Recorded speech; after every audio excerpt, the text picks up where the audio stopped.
Let's get a check now of what's happening in the world of business. Our business editor, Kate Moody, is here. Hi there, Kate. Hi, Tom. Let us begin in Sri Lanka because you've got an update for us on the country's economic crisis. Yeah, the International Monetary Fund says that it has wrapped up constructive talks with the government, a first step towards a possible agreement on financial support.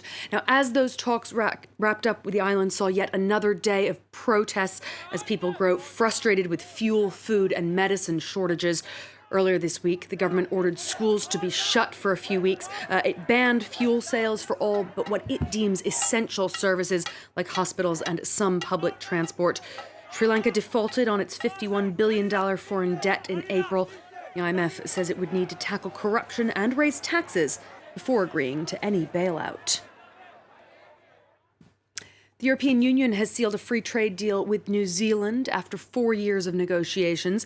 Ursula von der Leyen and Jacinda Ardern hailed the agreement as deepening the partnership of like-minded friends, with a focus on environmental standards and worker protections. EU investment to New Zealand could increase by over 80% if and when the deal is ratified by the bloc's 27 member states. The European Union is already New Zealand's third biggest trade partner. And with this agreement, we should be able to increase trade between the two of us by 30%. That's a big step. Our farmers on both sides will benefit, and they will benefit way beyond tariff cuts, because we will work together on sustainable food systems. We will work together on animal welfare, on food and fertilizers, on the reduction of pesticides, many, many good topics. Prices are rising in France at their fastest pace in decades, and the trend is accelerating. Inflation, when calculated on the EU's harmonized index, rose from 5.8% in May to 6.5% in June. That means overall consumer prices this month were 6.5% higher than they were a year earlier. They were fueled by energy and food costs. Energy cost 33% more than it did a year ago, and food nearly 6% more. The French government has spent billions of euros to help cushion the impact on households and businesses, with aid including direct subsidies to help the most vulnerable with food and energy bills. Just yesterday, it said it was considering extending an 18-cent per litre of petrol rebate until the end of this year. And under pressure to pitch in, the oil giant Total has said it will offer a further 12-cent per litre discount for drivers in July and August. The company said it's the equivalent of €15 in savings for a 50-litre tank. Without all that aid combined, the French Statistics Office says inflation would have been about 1.5% higher. Well, France does stand out among its European neighbours as having among the lowest rates of inflation, again, in part because of the government's response. The 6.5% is well below Germany's 8.2% price spike in June. Spain and Belgium have spiralled to around 10% each. Inflation in the UK was 9.1% in May, 8.6% in the US. Inflation for the Eurozone as a whole hit a new record of 8.1% in May. The European Central Bank has confirmed it will start hiking interest rates for the first time in over a decade at its meeting next week. This in an effort to get the price surge under control. Well, with the US set to release its June inflation data on Friday, there are more signs that high prices are slowing economic activity. Consumer spending grew by just 0.2% in May. That is the slowest pace this year. Earlier this week, data confirmed that GDP had contracted a slightly more than expected 1.6% in the first 3 months of the year.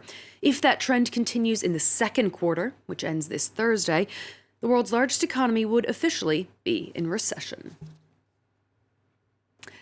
3 weeks ago, Algeria suspended trade ties with Spain over an ongoing dispute about the status of Western Sahara.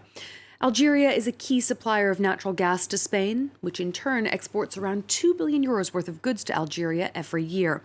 Hundreds of Spanish companies say they're being affected by the diplomatic freeze. This report from Sarah Morris and our team in Madrid. Since the middle of June, this head of a Spanish company has been very worried. Sarah, what's the status of our client? At the moment, everything is still blocked.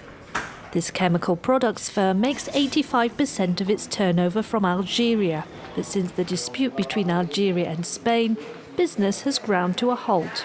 Our clients can't pay us, and we can't send them goods from Spain to Algeria. In the short term, it's a real disaster, a huge problem. We're no longer going to be able to do business. And there's another problem for the Spanish economy. Algeria is one of Spain's main gas suppliers. In Barcelona, this ceramics company is particularly anxious. Over the last 2 to 3 months, our gas bill has practically doubled, up 70% because of the war in Ukraine. And now you've got tension between Algeria and Spain. Since Spain backed Morocco's autonomy plan for Western Sahara, this economist says Algeria is using economic means to pressurize the government of Pedro Sanchez, a strategy that could have lasting effects for Spain. All production in Spain is going to suffer from rising gas or electricity prices, and that's going to affect the country's competitivity. It's clearly not good news. It's more bad news for the Spanish economy. Inflation came close to 10% earlier in the year, the highest level in almost 40 years. More on that in the weeks to come, Tom. All right, look forward to that. Thank you very much indeed. Our business editor, Kate Moody, thank you very much indeed.